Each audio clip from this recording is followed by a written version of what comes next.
Obviously, you haven't heard the pup bark.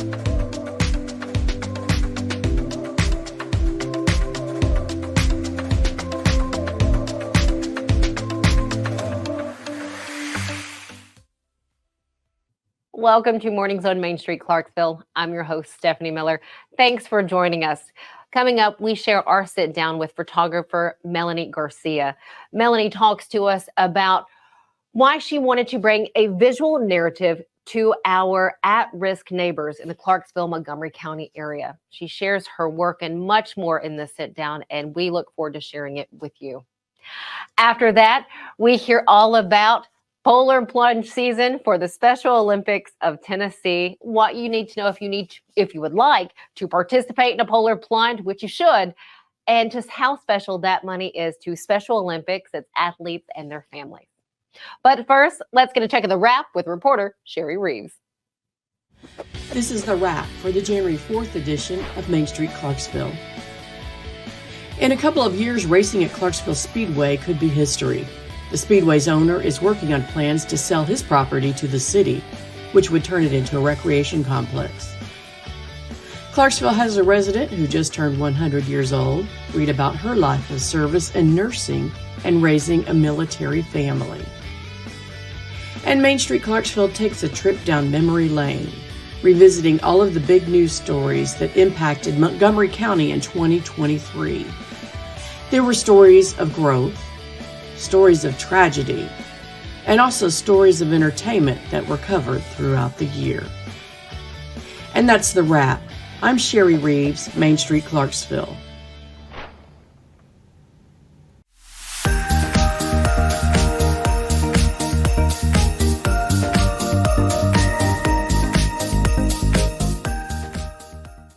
As a busy mom juggling family, errands, and everything life throws at me, I try my best to be environmentally conscious. So of course, I buy flushable wipes thinking I'm doing the right thing. But it turns out flushable wipes aren't actually flushable. I found out the hard way when flushable wipes caused a clog and flooded my house with sewage. It ended up costing me thousands of dollars in damage and a big headache with the insurance company. It's safe to say our family will never flush a flushable wipe again, and instead put them where they belong, in the trash. Beginning January 1, Delta Dental of Tennessee is introducing enhanced benefits for persons with intellectual and developmental disabilities. It'll include extra cleaning times for people with special needs, extra time for exams. More importantly, we will create a training program that any dentist office in the state can go online and pick that up. At Delta Dental, we believe that the quality of oral health care should be accessible and inclusive for all. He shoots, and he scores!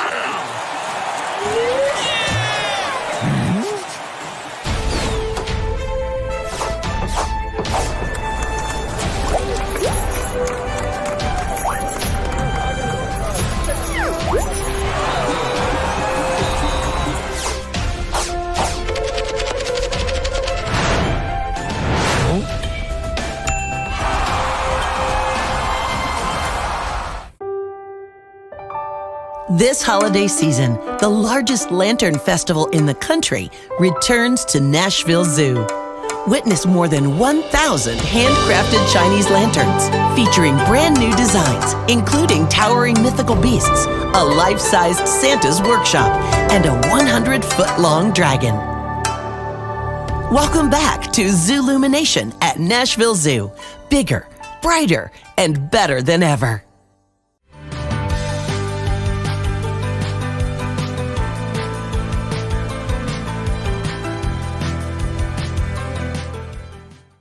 Welcome back.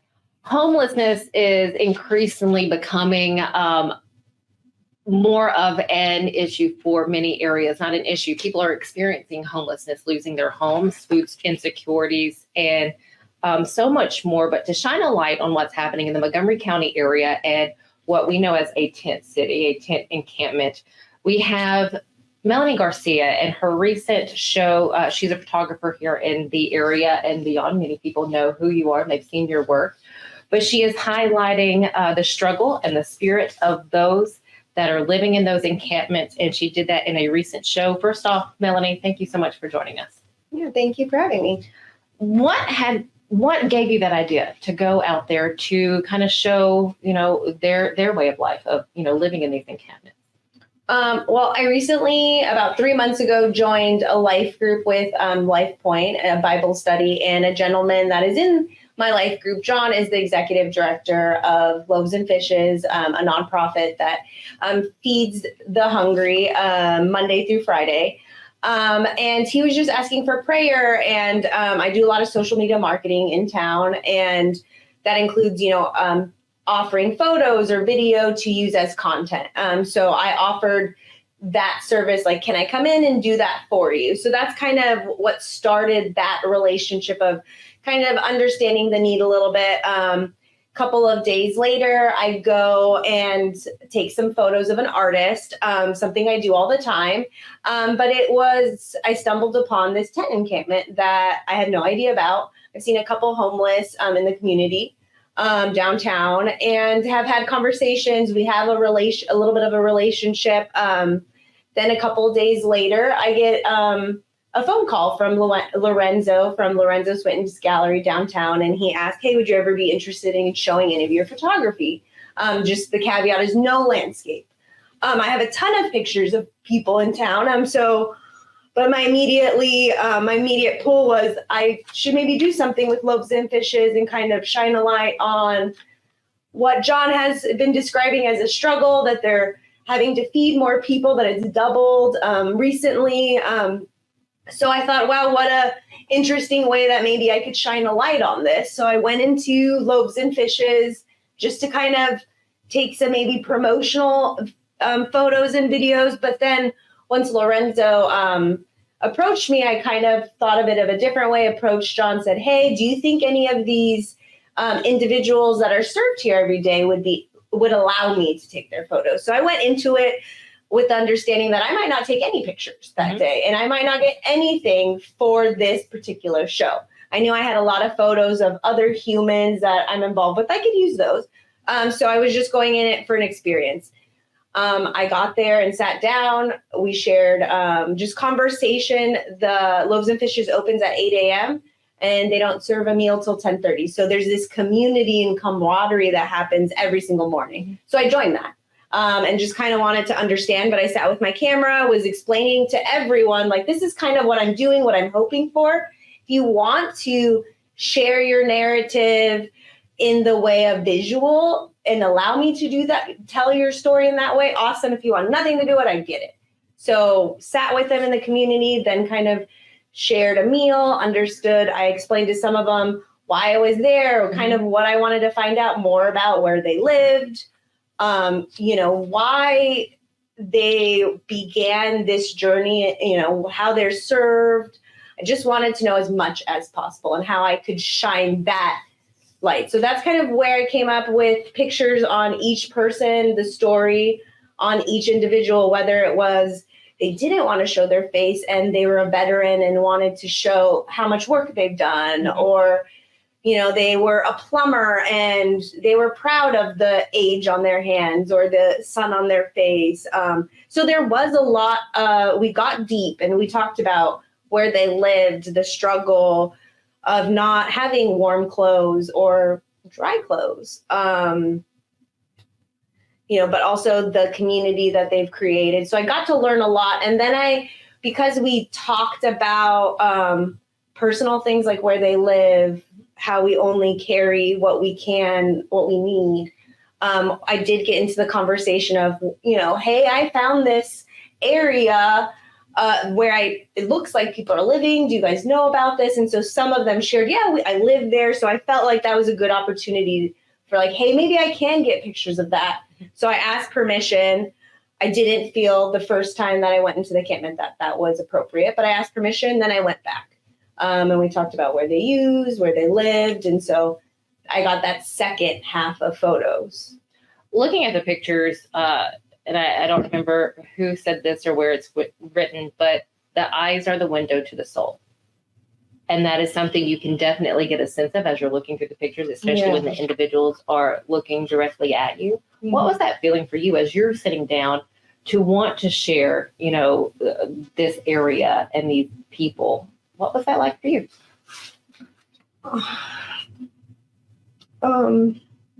This is a huge departure of anything that I do. So I don't typically I get paid to take someone's photos. Someone will pay me to take their headshot, or essentially I am hired to make someone look good. And I am hired to bring the fun out of someone. And this is a very serious subject. Like, if you know me, I'm pretty bubbly and upbeat. And so this is really a departure. And so it was I see a lot of these people and I talk to a lot of them every day. And so it was extremely powerful. Like, I walk by you every day and I say a hey, or I buy you a coffee, and that's the end of it. And for me, that's okay. Like, for me, it was okay. But then when I actually bumped into where they live, sat and had a meal, knew the actual story, it became so much deeper and it drove me in a different way. And it made me look at things in a really spectacular, different way. I'm not a black and white human as far as taking pictures. I love to show someone's personality, their candidness. So this was extremely deep and really got to my soul. From taking each picture to editing them was extreme. It was extremely emotional. Going back into the tent encampment was extremely hard for me. I broke down. I had moments where I had to just walk away because I met these people, I heard their story, and now I'm going in their home without them there. So that was really struck me, and I still am thinking about that, and it is still affecting even my daily life. Like, I think about how fortunate we are in the things that we have. And I just have such an abundance of blessings and family and health. And I can afford my medicine, just so much. So I got so much out of it that I hope that it's shown through those images and that it's shown through the book, that there's these people were extremely vulnerable with me, extremely vulnerable. And so I felt extremely blessed that I was given that gift, and that I'm hoping that there's some way that I could evoke that feeling and that meaning, how great it's been for me in such a short amount of time. All this happened within a week. Wow. And what you're seeing here, and you've been seeing images from the show that Melanie was a part of, and you see a lot of black and white. Why go with the black and white concept versus the color? There was a big rawness I felt from the black and white because it's such a departure of everything that I do. I felt like you saw a lot more of the mood behind everything. I kept very specific ones colored, and I tried to change or bring out in Lightroom, so you could do that in Photoshop, which is nice, is focus more on one hue of a color or not. So I did that as well. The vulnerability and the hope and the grace and the faith of these people, I tried to use red and oranges, just because a lot of these people were just faithful in their relationship with God and their faith in Jesus. So I thought that was really important to bring the reds out, the blood of Christ, and really show, like, even though they're going through this, there's still that like peak of hope. There's still that something that they hold on to and hold so firm. And I thought that was such a cool thing to relate to with them. So I did try to bring that color out more than any other color when I did bring a color out. Well, in the show, the title of the show, when I got your flyer, Through the Lens, the book here, Struggle and Spirit, a visual narrative of our at-risk neighbors. So not only wanting to highlight the beauty of the photography done by Melanie Garcia, but also the work that she's trying to do to bring recognition to the homeless community, to the encampment there, and the work of a nonprofit who does incredible work for our homelessness in the Montgomery County area, Loaves and Fishes. Now, before I let you go, there is something coming up at ArtLink that we wanted to highlight. What is that? So ArtLink, it has a whole bunch of new classes that are available. They moved to their new location on Franklin. That's just right across the street from the Roxy, which we're really excited about. They have a whole bunch of new classes, but one of the classes I did want to highlight was they have a parent paint class that is connected to a kids paint class. So if you wanted to have a girls' night and you guys have a bunch of kids, you could do that. Or you want to have a date night or whatnot, and you could have your kids paint while you're painting, and they're having pizza and paint for the kids, and then sips and paint for the adults. They are doing that on New Year's Eve, which is perfect. So if you wanted to do a paint and sip, with us, you could do that, or and drop your kids off. Everybody's fingerprinted, and it's great. So you just feel really nice about leaving your kids, or if you wanted to go do one of the events that downtown's doing, and you want to just have your kids there. So it's kind of an open thing. Oh my gosh, so much fun. ArtLink, there is always just a lot of fun that can be had right there in their for space. kids, adults, everyone. Thank you so much. We appreciate your time. Stick with us here on Mornings on Main Street. We'll be right back. At Implant and General Dentistry, we're proud to offer dental care you can trust. Our team, led by Dr. Andrew Flips, is dedicated to serving our community with the highest quality of care. We offer comprehensive dental exams, cleanings, whitening, and more. With our compassionate and experienced team, you'll be able to smile with confidence. Come experience the difference for yourself. Call us today to schedule an appointment or visit our website to learn more. At Chapel's, we pride ourselves on offering a wide variety of the freshest fruits and vegetables, handpicked just for you. We have a wide selection of the freshest, highest quality meats that will leave your taste buds craving more. Our friendly staff is always ready to lend a helping hand. We believe in treating every customer like family because at Chapel's, your family is our family. We've been locally owned and operated for over 60 years. You can visit any of our Chapel's locations in Dixon, White Bluff, McEwen, and Centerville. As a busy mom juggling family, errands, and everything life throws at me, I try my best to be environmentally conscious. So of course, I buy flushable wipes thinking I'm doing the right thing. But it turns out flushable wipes aren't actually flushable. I found out the hard way. When flushable wipes caused a clog and flooded my house with sewage, it ended up costing me thousands of dollars in damage and a big headache with the insurance company. It's safe to say our family will never flush a flushable wipe again, and instead put them where they belong, in the trash.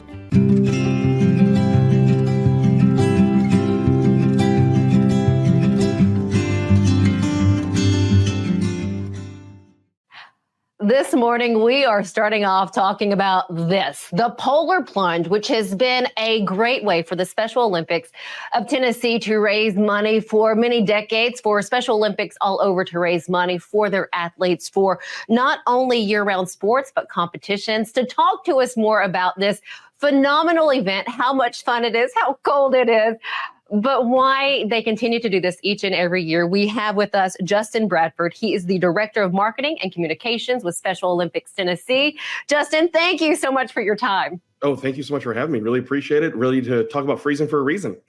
I love that. Yes, freezing for a reason. And just looking at the words polar plunge makes me smile and gives me a chill all at the same time. Tell me about the upcoming polar plunge, which is happening this weekend. Yes, so we're kicking it off the season with Murfreesboro. That seems to always be our first one. So right off the bat, going to Murfreesboro at SportsCom down there, and it's going to be chilly. It's going to be a great opportunity to kick off polar plunges.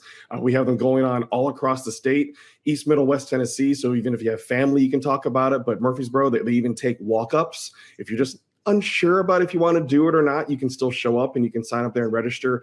What it all comes down to is signing up or creating a team and fundraising to support our athletes. And there's awards for biggest fundraiser. We have lots of different gifts that you can receive based on different areas that you fundraise as well too.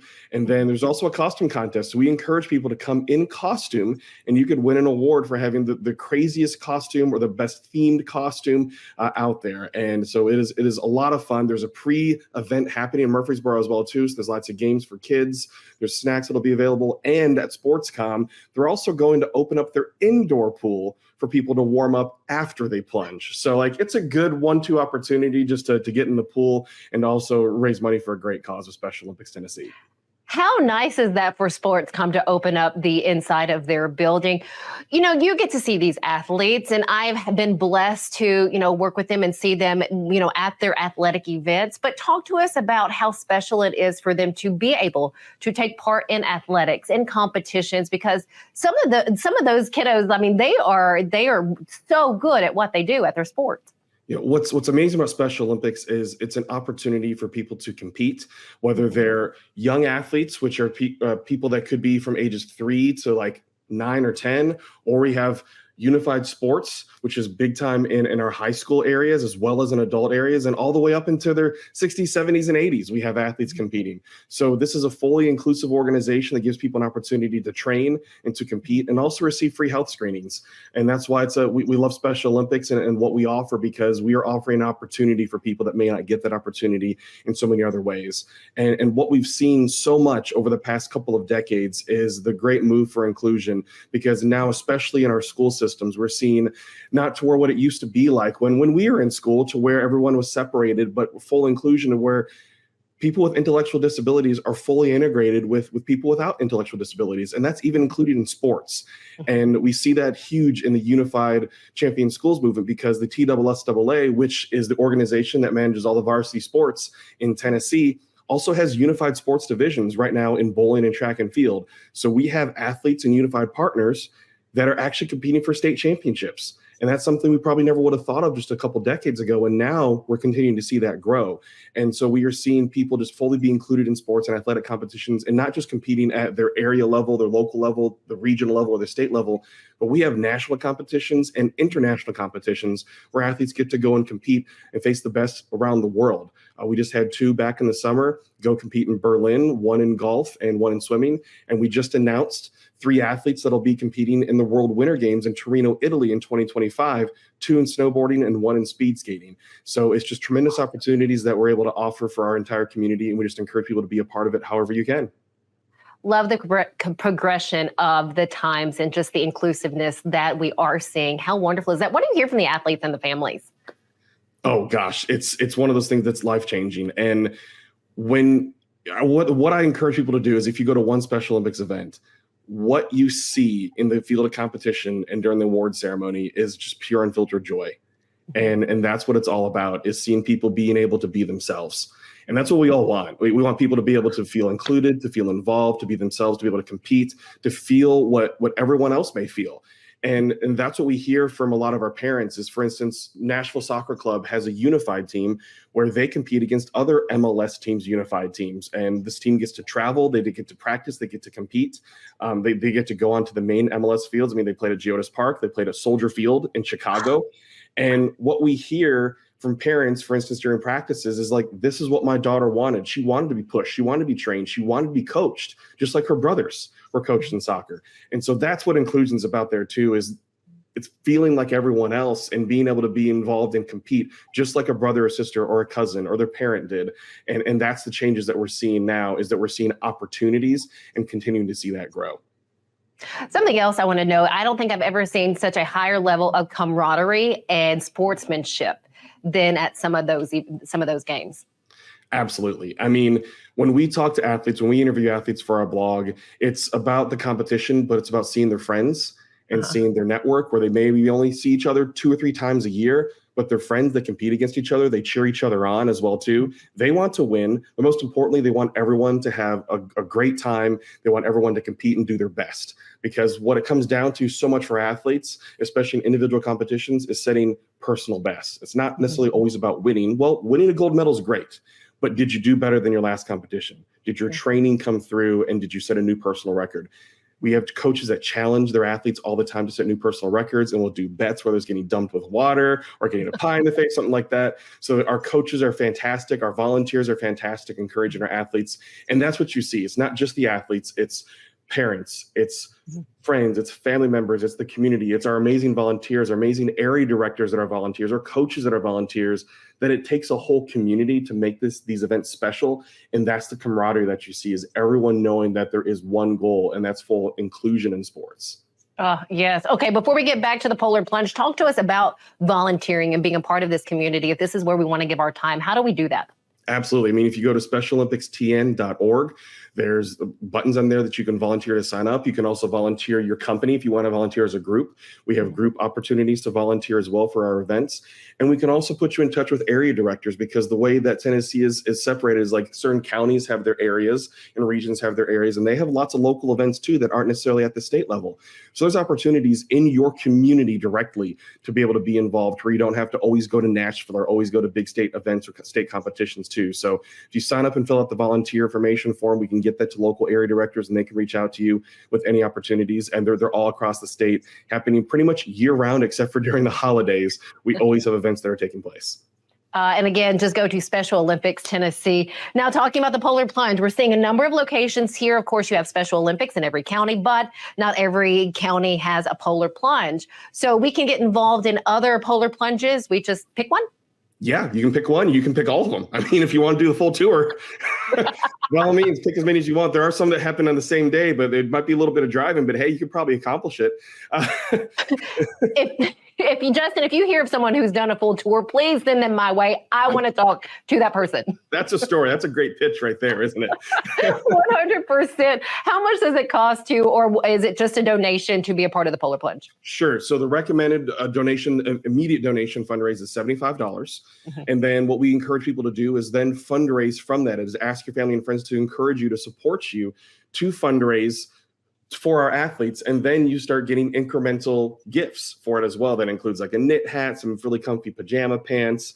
Even if you're one of the top fundraisers, you get a Yeti cooler. I mean, that's pretty good. It's pretty good. So people can form teams. You can jump as a team. So there might be community organizations, corporations, all these different groups, high school groups that form teams. And then you get to jump into the pool as your team.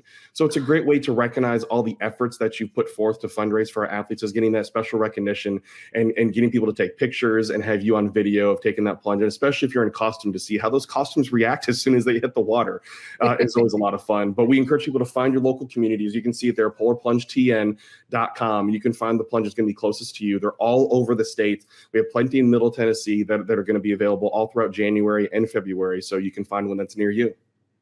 Justin, thank you so much. And again, I encourage everyone to participate in this at least once. Meet those athletes, boys, girls, men, and women who are just seeing so much success. So Justin Bradford, thank you so much. Director of Marketing and Communications, Special Olympics Tennessee. We appreciate you. Is there anything I didn't ask that you need to share or want to share? No. I appreciate you having me on. And just, if anything, reach out if you have any questions, y'all. Just we're happy to help you and happy to help encourage you if you have any questions about polar plunge or Special Olympics. Love it. Thank you, Justin, so much.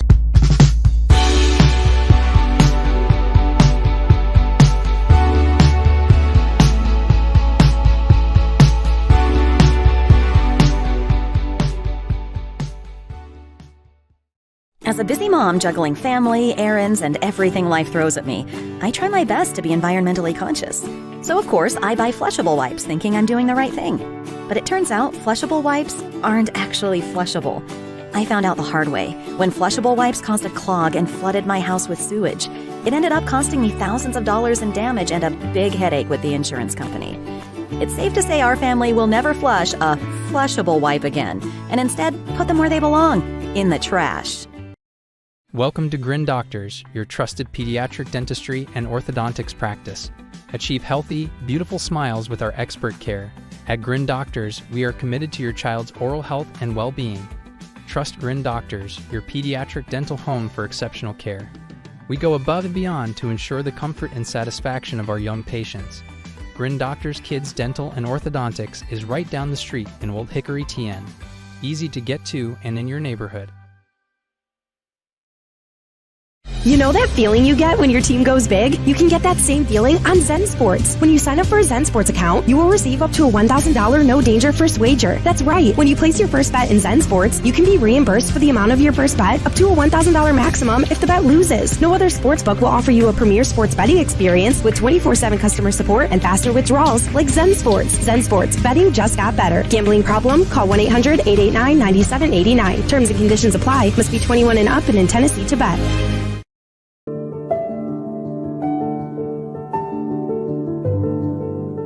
Welcome to the Omni Nashville Hotel. Urban elegance with a vintage touch. Our 800-room hotel opened up in the fall of 2013 with 746 guest rooms and 54 suites.